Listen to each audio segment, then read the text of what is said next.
L'idée d'être un homme sigma a attiré l'attention parce qu'elle décrit l'ensemble des caractéristiques que de nombreuses personnes trouvent admirables et désirables.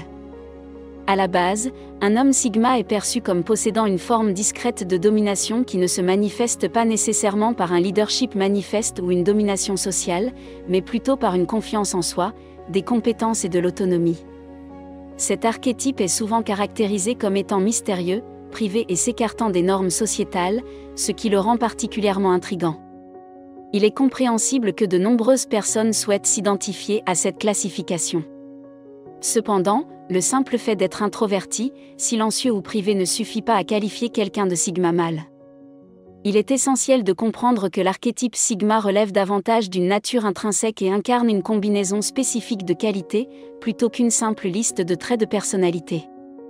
Si une personne peut présenter quelques caractéristiques sigma, cela ne fait pas d'elle un homme sigma. Que vous soyez un homme sigma ou que vous souhaitiez le devenir, j'ai pensé qu'il serait important de discuter de ces signes évidents que vous n'êtes pas un homme sigma. N'oubliez pas d'aimer et de vous abonner. Plongeons dans le vif du sujet.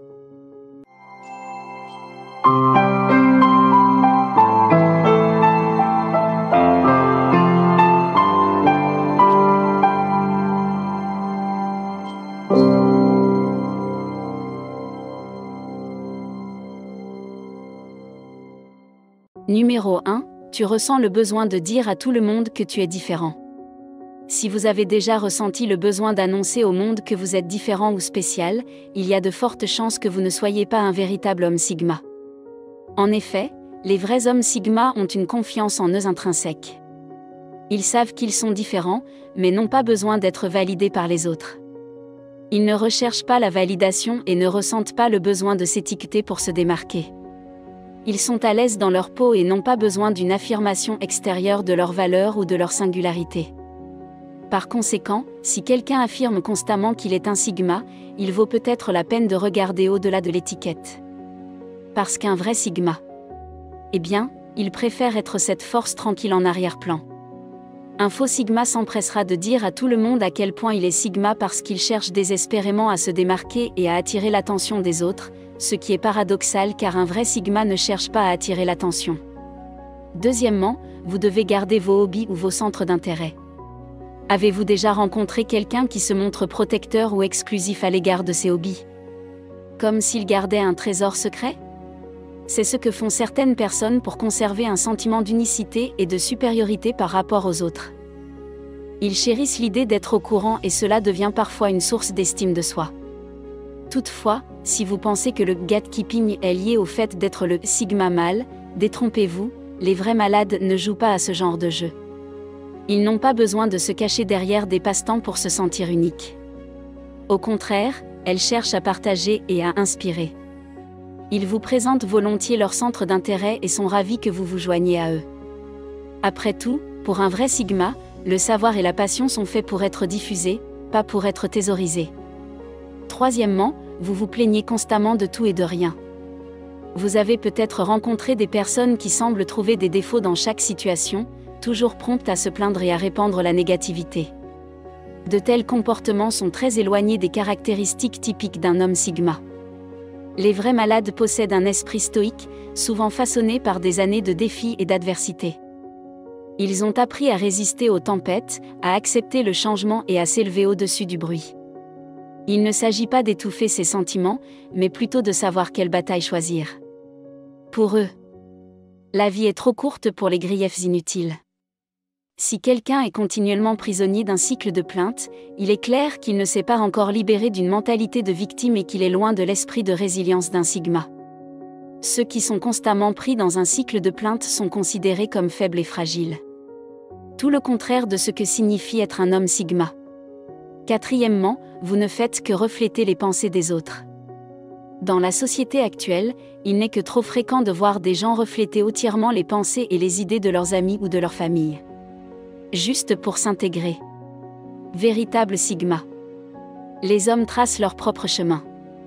Mentalement et philosophiquement. Leurs croyances et leurs opinions ne sont pas empruntées ou influencées par le dernier tweet viral ou le dernier gros titre. Elles sont le fruit d'une expérience personnelle, de recherches approfondies et d'une réflexion profonde. À une époque où les chambres d'écho sont monnaie courante et où beaucoup se contentent de régurgiter les récits des médias de masse, le Sigma se démarque, alors que d'autres peuvent surfer sur la vague de l'opinion populaire. Le Sigma plonge en profondeur, à la recherche de ses propres vérités. Il ne craint pas d'être détesté pour ses opinions ou ses croyances contradictoires. Cinquièmement, vous avez peur de prendre des risques et imaginez que vous vous tenez au bord d'une falaise, le sol à des kilomètres en contrebas et le vent impétueux qui défie chacun de vos mouvements. Il s'agit de se faire confiance pour affronter la suite des événements. Cette confiance est l'essence même de l'état d'esprit des hommes Sigma. Ils relèvent les défis, non pas par insouciance, mais parce qu'ils ont une confiance inébranlable en leur capacité de résistance et d'adaptation. Au contraire, quelqu'un qui se présente comme un Sigma restera souvent à l'écart du bord de la falaise en jouant sur l'ancrage de ses peurs, révélant ainsi l'absence de cette confiance Sigma intrinsèque. Après tout, être un vrai homme Sigma ne consiste pas à ne jamais tomber, mais à s'élever à chaque fois que l'on tombe. Sixièmement, vous vous souciez trop de ce que les autres pensent de vous. Imaginez que vous soyez dans une pièce où chacun de vos mouvements est observé et où chaque mot que vous prononcez est scruté à la loupe. Certaines personnes vivent dans cette pièce quotidiennement, avec des chaînes invisibles qui les attachent aux perceptions et au jugement des autres. Ces personnes se transforment souvent en personnes qui plaisent aux autres, se modelant pour répondre aux attentes sans cesse changeantes de la société. Ce n'est pas la façon de faire des hommes Sigma. Les hommes Sigma prospèrent en dehors de cette pièce. Ils dansent à leur propre rythme, libérés du cœur des opinions du monde. Ils reconnaissent une vérité universelle. On ne peut pas être la tasse de thé de tout le monde. Plutôt que de rechercher la validation, ils poursuivent leur propre vision et ambition sans être gênés par la peur des détracteurs. Car être un homme Sigma, c'est embrasser son moi authentique, sans se laisser influencer par le besoin d'une approbation extérieure.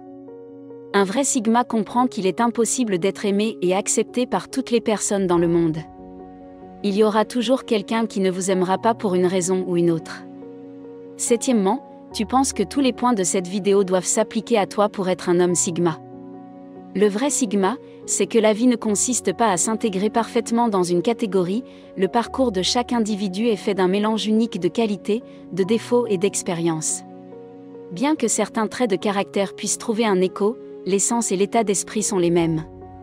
C'est l'essence et l'état d'esprit qui définissent véritablement un Sigma. Il ne s'agit pas d'une liste de contrôle, mais plutôt d'un sentiment d'assurance. Pour un vrai Sigma, il ne s'agit jamais de correspondre à toutes les étiquettes, mais de rester fidèle à ce qu'il est vraiment. Un vrai Sigma ne se soucie pas de savoir s'il s'aligne ou non sur les idées mentionnées dans cette vidéo.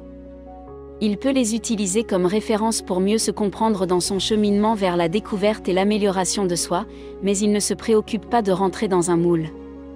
Un faux Sigma pensera qu'il est absolument nécessaire de s'aligner complètement sur les traits communs de ce que signifie être Sigma, et essaiera généralement beaucoup trop de s'adapter à un type de personnalité dans le but de se sentir spécial ou unique. La vérité, c'est qu'il n'y a pas de taille unique pour définir ce que signifie être un homme Sigma. Êtes-vous d'accord avec les points que j'ai soulevés dans cette vidéo? Faites-le moi savoir dans les commentaires. Pour d'autres vidéos sur les hommes Sigma, consultez d'autres vidéos sur cette chaîne. Merci d'avoir regardé cette vidéo. Pour ceux qui cherchent à atteindre la grandeur, aimez la vidéo et abonnez-vous pour en savoir plus.